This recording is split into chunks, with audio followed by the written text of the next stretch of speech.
Realtree's Midwest Whitetail is brought to you by Cabela's, Cuddyback, America's Best Bowstrings, Drake Non-Typical, Easton Arrows, Frigid Forage, Fuse, Grizzly Coolers, Hoyt, Hoyman Tree Saws, Lone Wolf Tree Stands, Nikon, Ozonics, Redneck Blinds, RTP Outdoors, Spot Hog Releases, Wasp Archery, Viking Solutions, and Realtree.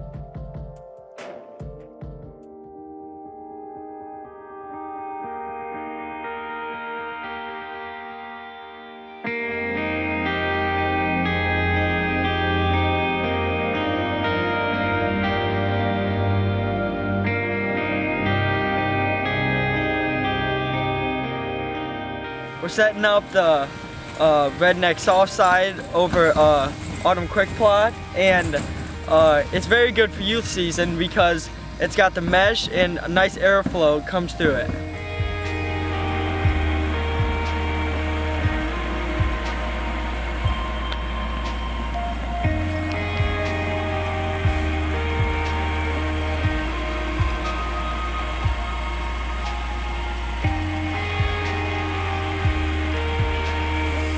We got the Redneck Soft Side blind set up here, and it's going to be a very nice plot and a very nice blind to hunt out of this fall. It's August 16th here, and Matt Thede and I are down at the farm trying to knock out a couple things. We have a couple new Hoyt bows that we're going to sight in and put a little distance on to get those fine-tuned for this season.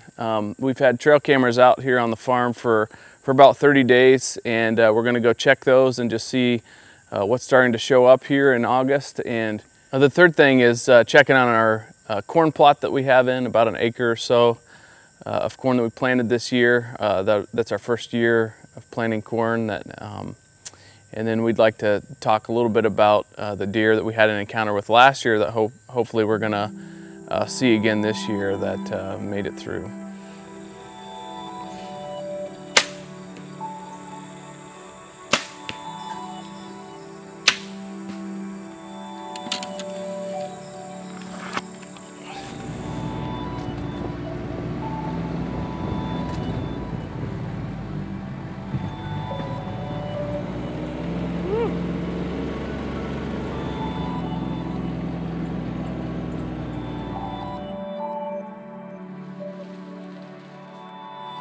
So our third objective of the trip down this evening was to check on the corn, and as you can see, it's doing really well. This is the first year that Matt and I ventured into planting corn, and so we're glad that that turned out really well for us. A deer we're after this year, a deer we're named LT. He's got long G2 tines, and we had 2 years ago we had an encounter with him late season. We had about 20 or 30 deer out here on this plot. We had beans. He never made his way across the field to us, but it was a deer we think at that point in time was 3 years old. Late October last year, about 150 yards over my shoulder here, we sat and had an encounter with that same deer.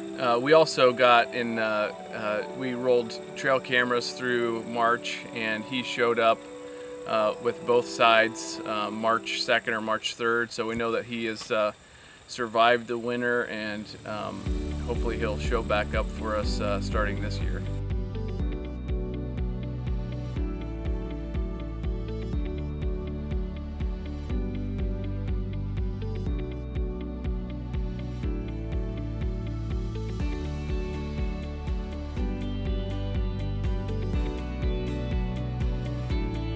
We've got lots of deer this year. We've had a really good year for antler growth. I've got 4 bucks that for sure I'm going to be chasing. The number 1 buck that we're wanting to take out, we named him Elliot. He's kind of screwy. He's got a beautiful side, and his other side is just a hodgepodge of antlers. So he's on the list for sure. My brother passed him last year. We thought he was pretty sure he was 3.5 last year. So he's 4.5 this year, and he needs to go. He's not something you want sticking around and breeding all your does. Now my 1B buck, whichever one of them, if I get an opportunity, either one of them, I'm not gonna be picky. We got a super heavy 10-point split brows, and he's got several kickers, and his main beam on his left side splits and kind of comes down. He's a super unique deer. I'm really excited about him. He showed up last year on the second weekend of Missouri rifle season. I'm hoping he sticks around, and then we've got a couple other bucks that are just good, solid, clean 8s that probably aren't going to do a lot more, and but they're on the list, and I'm excited to go after them. So we've got our plots all in. They're all growing pretty good. We've had a lot of rain here recently. We've had kind of a dry summer, but recently we've had pretty good rain, and the plots are growing good. So I'm excited to get in here and get after these guys. Here in Missouri, the season opens September 15th, which is, I mean, we're just a bit over 2 weeks away, so it won't be long and we'll be in the tree stand, and I'm excited. You guys tag along with me, and hopefully we'll send a full metal jacket through something with this here story.